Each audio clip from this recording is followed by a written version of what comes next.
বাংলাদেশের স্বাস্থ্য খাতের ব্যয়ের ক্ষেত্রে ব্যক্তির হিস্সা অর্থাৎ আমাদের নিজেদের পকেট থেকে যে খরচটা হয় সেটা 73%, যা দক্ষিণ এশিয়াতে সর্বোচ্চ।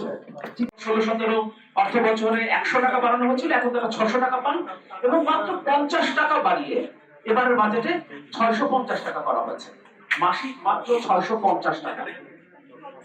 নাগরিকের কল্যাণ রাষ্ট্রের প্রস্তাবনা অনুসারে নিম্ন আয়ের 6 কোটি মানুষকে মাসে 1000 করে টাকা দেবে রাষ্ট্র। নিম্ন আয়ের 6 কোটি মানুষকে 1000 করে টাকা দেবে রাষ্ট্র। সেক্ষেত্রে সর্বনিম্ন আয়ের জনগোষ্ঠী থেকে শুরু করে নিম্ন মধ্যবিত্তের একটি অংশ এই সামাজিক সুরক্ষার আওতায় আসবে।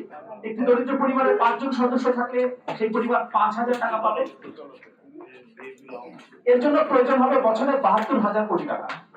প্রায় 8 লক্ষ কোটি টাকার বাজেটে দেশের দরিদ্র জনগোষ্ঠীর জন্য 72,000 কোটি টাকার বরাদ্দ নিশ্চিতভাবেই খুব বড় কোনো দাবি নয়।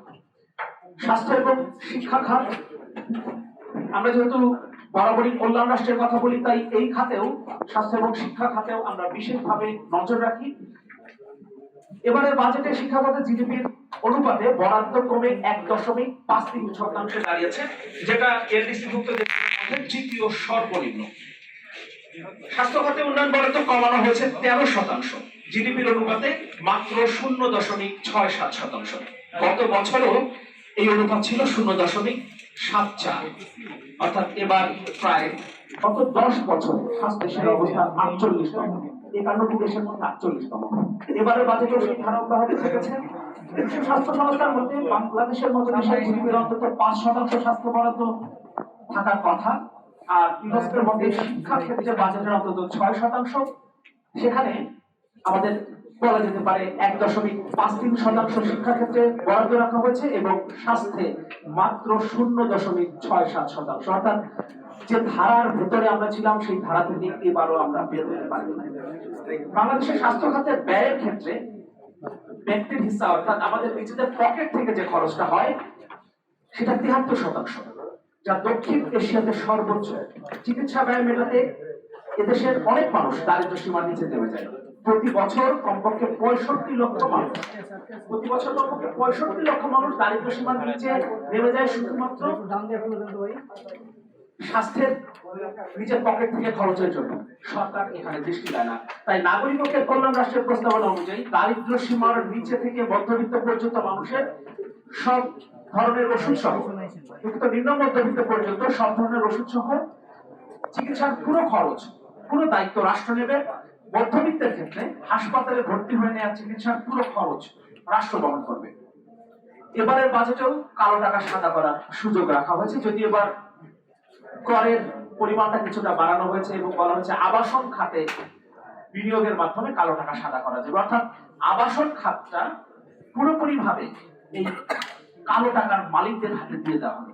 এবারের বাজেটে অন্তত আমরা এটা কোনোভাবেই প্রত্যাশা করিনি। এবং সবচেয়ে গুরুত্বপূর্ণ বিষয় হলো এটা সংবিধানের 2 অনুচ্ছেদের সুস্পষ্ট লঙ্ঘন, যেখানে বলা হয়েছে রাষ্ট্র এমন ব্যবস্থা নিশ্চিত করবে যেখানে অনুপার্জিত আয় অবৈধ হবে।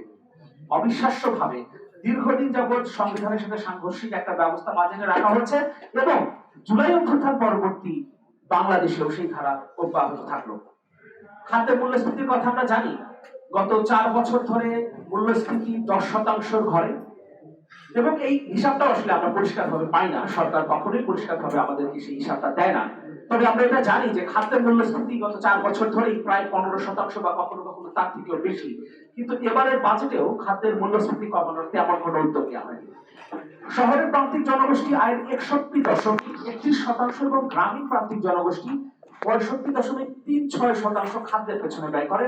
অথচ এই মূল্যস্ফীতি কমানোর উদ্যোগ এবারের বাজেটেও নেই।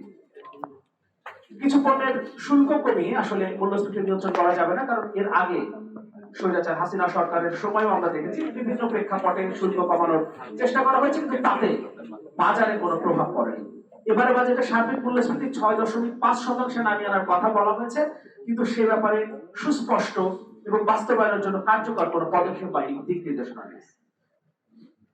বিনিয়োগ এবং কর্মসংস্থানেও এবারের বাজেট দিশাহীন বলতে হবে, কারণ সম্পদের সুষম বন্টন, বৈষম্যহীন টেকসই অর্থনৈতিক ব্যবস্থা গড়ার প্রত্যয় নিয়ে বাজেট দেওয়া হলেও বিনিয়োগ বৃদ্ধি এবং কর্মসংস্থান সৃষ্টির সুনির্দিষ্ট কোনো দিক নির্দেশনা বা পরিকল্পনা নেই। গত অর্থ বছরে বৈদেশিক বিনিয়োগ কমেছে, সরকারের বিনিয়োগ কমিয়ে দেওয়া হয়েছে, বেসরকারি বিনিয়োগ বাড়েনি বরং কমেছে এবং আশঙ্কাজনকভাবে কমেছে। এবারের বাজেটে এমন কোনো দিক নির্দেশনা নেই যে কারণে বৈদেশিক বিনিয়োগ এবং বেসরকারি বিনিয়োগ বাড়বে, কারণ সরকারও বিনিয়োগ কমিয়ে দিয়েছে। বিনিয়োগ যদি না বাড়ে তাহলে উৎপাদন বাড়বে না, আর উৎপাদন যদি না বাড়ে তাহলে কর্মসংস্থানও সৃষ্টি হবে না। এর পাশাপাশি মূল্যস্ফীতি যেভাবে বাড়ছে এবং মূল্যস্ফীতি কমানোর কোনো কার্যকর পদক্ষেপ যেহেতু নেই, ফলে মানুষের কনজাম্পশনের ক্ষমতাটাও কমে যাবে। এর ফলে কর্মসংস্থান সৃষ্টির সুযোগ এবং বিনিয়োগ বৃদ্ধির কোনো সুযোগ আদতে তৈরি হবে বলে মনে হয় না।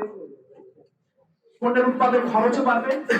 বাজেটে বড় শিল্পের কাঁচামালের ভ্যাট বাড়ানো হয়েছে। জ্বালানি খরচ এমনিতেই আমাদের দেশে অনেক বেশি, ব্যাংক ঋণের সুদ বাড়ানো হয়েছে, জ্বালানির পর্যাপ্ত সরবরাহ নেই। তারপরেও যে কয়েকটা ইন্ডাস্ট্রি টিকে ছিল, যারা প্রতিযোগিতা করছিল, তাদেরও শুল্ক এবং কর বাড়ানো হয়েছে। গার্মেন্টস ও রপ্তানিমুখী শিল্পের নগদ প্রণোদনা কমিয়ে আনা হয়েছে, ফলে রপ্তানি খাত প্রতিযোগিতার সক্ষমতা হারিয়ে ফেলবে। গুরুত্বপূর্ণ জায়গা হচ্ছে কটন সুতা এবং ম্যানমেড ফাইবারের উপরে মূসক উৎপাদন পর্যায়ে প্রতি কেজি 3 টাকা থেকে 5 টাকা করা হয়েছে। দেশীয় স্পিনিং মিলে মূসক বৃদ্ধি করলে দেশীয় টেক্সটাইল ক্ষতির মুখে পড়বে এবং স্বাভাবিকভাবেই আমরা সুতার ক্ষেত্রে পুরোপুরি আমদানি নির্ভর হয়ে পড়ব। এবং আরো গুরুত্বপূর্ণ বিষয় হচ্ছে দেশীয় শিল্প ধ্বংস হলে কর্মসংস্থান আরো কমবে। স্টিল শিল্পের কাঁচামালের উপরে কর 15 থেকে 25% করা হয়েছে, আর সিমেন্ট শিল্পের কাঁচামালের মূসক 5 থেকে বাড়িয়ে 15% উন্নীত করা হয়েছে। ফলে আবাসন এবং নির্মাণ শিল্প খাত এবং এই খাতে কর্মসংস্থান সৃষ্টির সম্ভাবনা ব্যাপকভাবে ক্ষতিগ্রস্ত হবে। প্রস্তাবিত বাজেটের টার্নওভার কর 0.6% থেকে বাড়িয়ে 1% করা হয়েছে, যা দেশের শিল্পকে ক্ষতিগ্রস্ত করবে, বিশেষ করে এসএমই খাত ক্ষতির মুখে পড়বে। ফলে আমরা এই টার্নওভার কর বাড়ানো